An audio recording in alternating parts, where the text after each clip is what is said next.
warahmatullahi wabarakatuh. Perkenalkan, nama saya Aditya Ramdan, asal dari Bogor, penempatan di UPBU kelas 3 Gamar Malamo. Berasal dari angkatan 58 dan kelompok 1. Silakan menyaksikan. Berikut merupakan kelebihan dan kekurangan yang dimiliki oleh bangsa Indonesia. Indonesia merupakan negara maritim. Mengapa?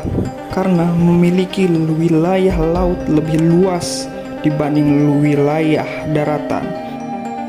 Sehingga sumber daya alam yang ada pun sangat melimpah, terutama di laut. Salah satu contohnya di bagian perikanan. Di balik kelebihan Indonesia sebagai negara maritim ini pasti memiliki suatu kekurangan. Kekurangannya ini adalah rawan terjadinya pelanggaran-pelanggaran yang dilakukan oleh negara lain.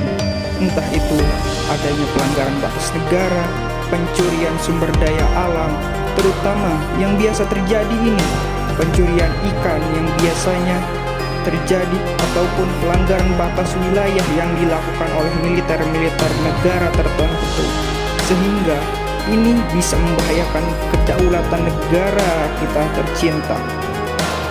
Selanjutnya, kelebihan yang dimiliki bangsa Indonesia yaitu memiliki berbagai macam budaya.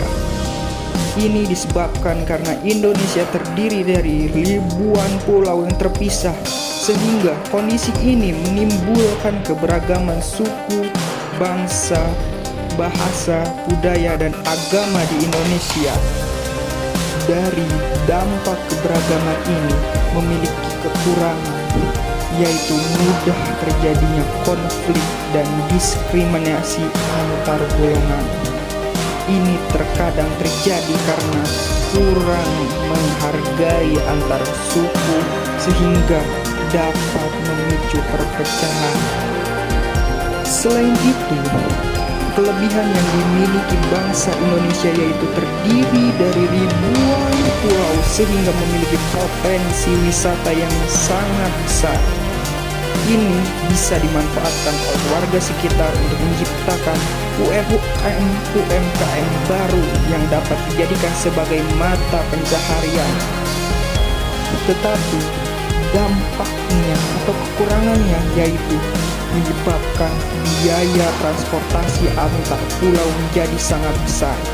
Ini terjadi karena setiap pulau terpisah, orang dan barang tidak bisa dibawa dari suatu pulau ke pulau lain dengan jalur darat, sehingga alternatifnya yaitu dengan jalur udara atau laut yang harganya pasti lebih mahal.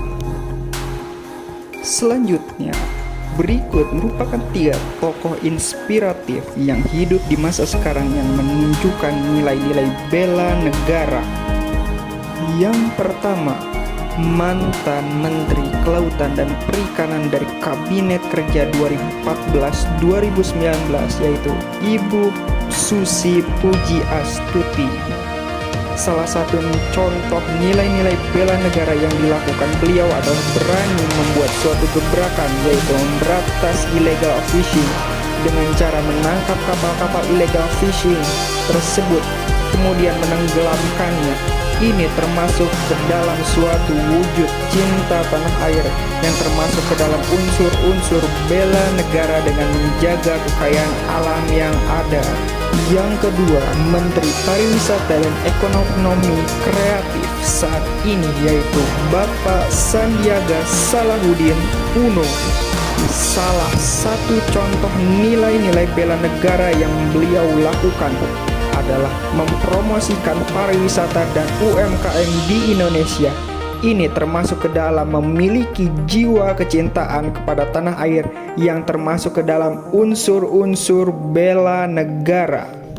Dan yang terakhir, Daud Yordan, seorang atlet tinju yang mengharumkan nama bangsa Indonesia di kancah internasional dengan menjuarai juara dunia tinju di kelas ringan Super IBA dan WBO.